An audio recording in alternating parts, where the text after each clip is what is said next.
once again to the apostles and elders of Great Millstone. Peace and salutations to the brothers on the four corners of this earth, pushing us with the truth, all in sincerity, but I'm not exactly what really short one, straight to the point.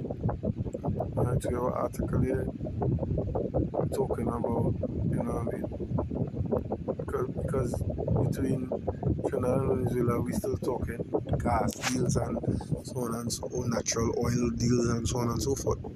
Like, even though we are allied with the country that going to war with them. So we're gonna see how this plays out. Alright. It says Venezuelan VP TT will pay for every molecule of Venezuelan gas. Once TT being led off a cliff by Rubio PM. Right?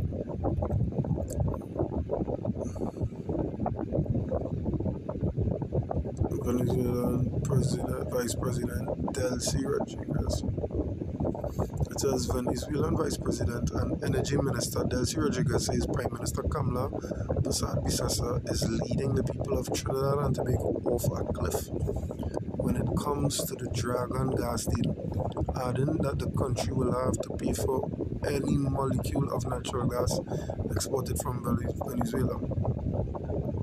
Rodriguez was speaking moments ago at the Venezuela Productiva 2030 Economic Forum.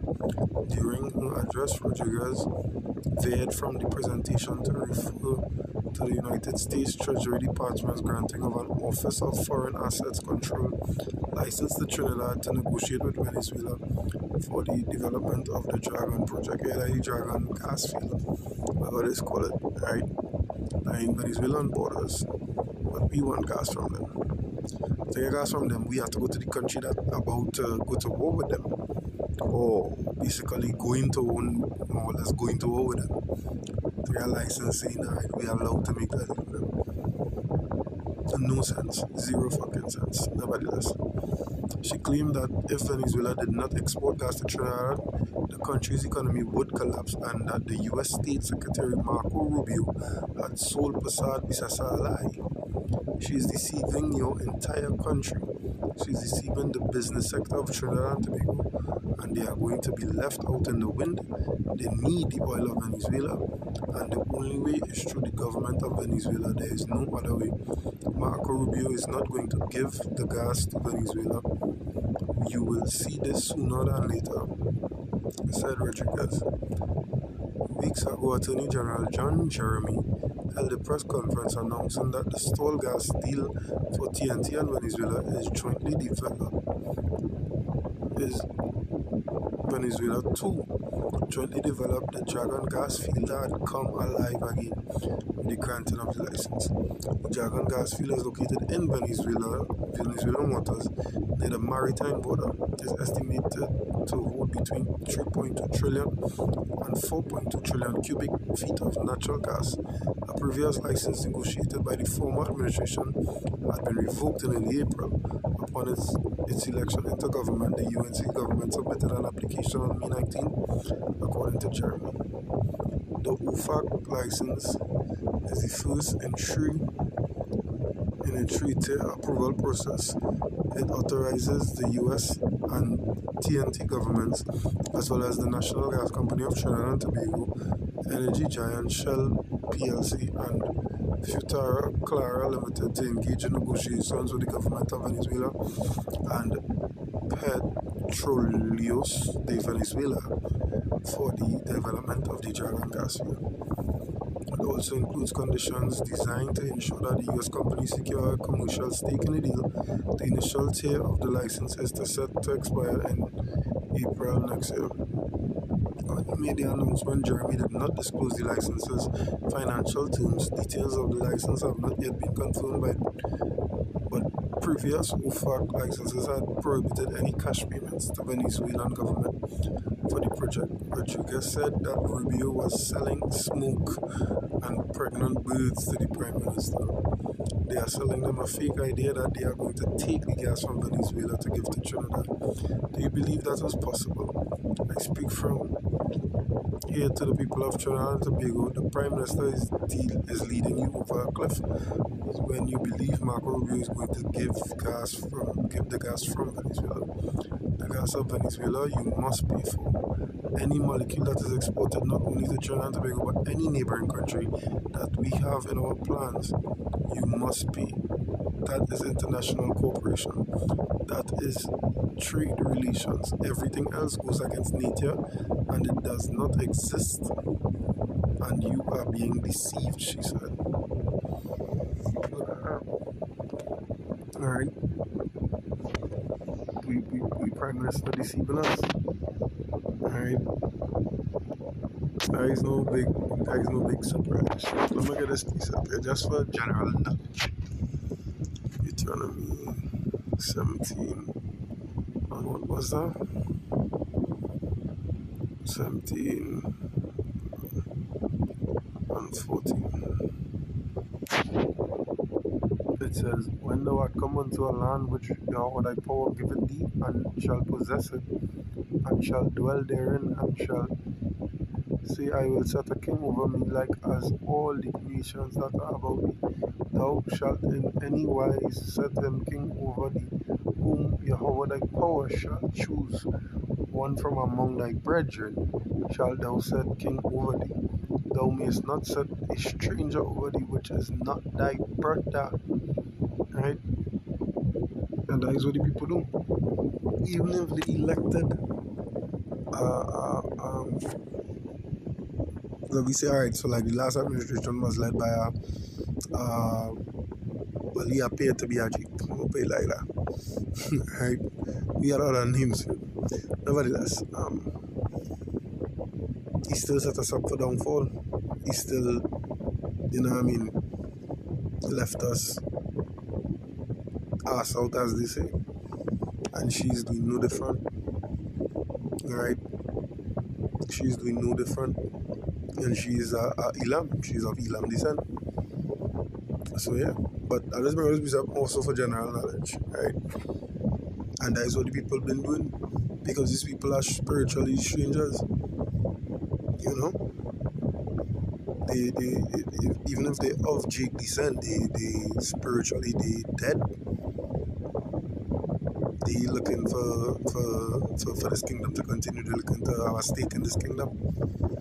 You know what I mean? They don't want the kingdom not coming. Alright?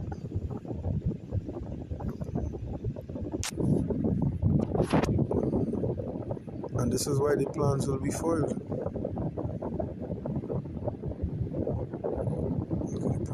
Isaiah 10 and 1. It says, woe unto them that decree unrighteous decrees, and that write grievousness which they have prescribed. This is grievousness. You know what I mean? That they're prescribing, this is what the VP of Venezuela is saying. Oh wow, Prime Minister has just prescribed fucking grievousness for us. You understand? She being fed that dream and she fucking shoving that dream down our throat. You know, we are going to suffer the consequences. The poor of the people, you know what I mean, namely Jake, going to fucking suffer because of the decisions of the PM. Alright, verse 2, it says to turn aside the needy from judgment and to take away the right from the poor of my people. The widows may be their prey and that they may rob the fatherless. And that is what's going on. They oppressing Drake even more. Now see the time to come, you know what I mean? The time that is at hand, right? And it's not coming to you already. The time that is at hand, is going to be fucking phenomenally difficult for Trinidad and Tobago. They will be weeping and moaning. They will. No if no but no maybe. Crime rate is going to fucking soar. You know what I mean? The place will literally be a free for all. Whoever goes. You know what I mean? The scriptures, because iniquity abound, the love of many shall wax cold. The place done cold. The place done wax cold already, so any little thing could set off anything. And with this implementation, right, as the VP of Venezuela say, hey, the economy going to crash. If our economy crashes, the poor of our people are going to fucking do what they had to do what they had to do. If you know what I'm saying. I scripture say, invading our houses for a lack of bread, a man will invade in a house for a lack of bread. If you paraphrasing, hey, that is what's going to happen.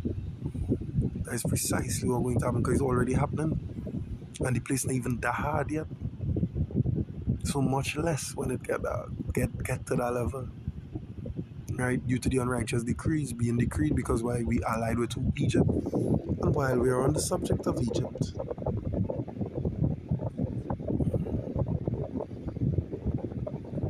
right, Isaiah 30 and 1. It says, woe to the rebellious children, saith Yahweh, that take counsel but not of me, and that cover with a covering but not of my spirit, that they may add sin to sin, that walk to go down into Egypt, and have not asked at my mouth to strengthen themselves in the strength of Pharaoh, and to trust in the shadow of Egypt. Therefore shall the strength of Pharaoh be your shame, and the trust in the shadow of Egypt your confusion. And we allied with them, right? Being with them is what going to land us will fucking have us in shambles. We done in shambles, we'll be in more shambles, we'll be in splinters. Right? Isaiah 31 and 1. It says, woe to them that go down to Egypt for help, and stay on horses, and trust in chariots because they are many, and in horsemen because they are very strong. But they look not unto the Holy One of Israel, neither seek Yahweh. Yet he also is wise and will bring evil, and will not call back his words, but will arise against the house of the evildoers, and against the help of them that work iniquity. Now the Egyptians are men and not God, and not power, and their horses flesh and not spirit. When Yahweh shall stretch out his hand, both he that helpeth shall fall, and he that is holpen shall fall down, and they shall all fall together. If we ally with fucking Egypt, what you think going to happen to us? And that is why I bring out them two precepts, or them two sets of precepts. That is food for thought. Alright? That is food for thought. The scripture said the Lord's words would not return unto him void. They will accomplish wherever he sent it to do. You understand? He said, they that help Egypt and they that are helping to Egypt will fall down. Will fall down. This is the demise of TNT. This is the downfall of this country. And with that, I hope it was edifying to the spirit and power of Yahweh Shem Yoshai B'Shem Kakadash. Until next time, shalom.